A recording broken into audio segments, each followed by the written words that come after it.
Union of India, Section 171E in the Indian Penal Code, 1860.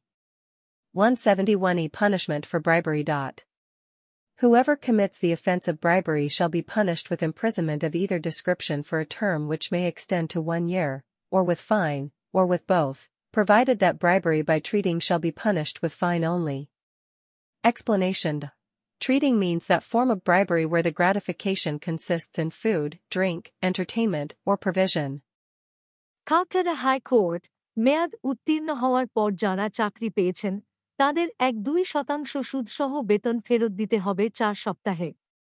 অতিরিক্ত পদে নিয়োগকারীদের প্রয়োজনে নেওয়া যাবে হেফাজতে। নির্দেশ হাইকোর্টের। আইন বিশেষজ্ঞদের মতে অবৈধ চাকরি প্রার্থীরা ভারতীয় দণ্ডবিধির ব্যবস্থায় লিপ্ত হতে পারে এবং আইনি পরিণতির মুখোমুখি হতে পারে। আদালত ঘুষের দোষীদের বিরুদ্ধে আইনি ব্যবস্থা নিতে পারে।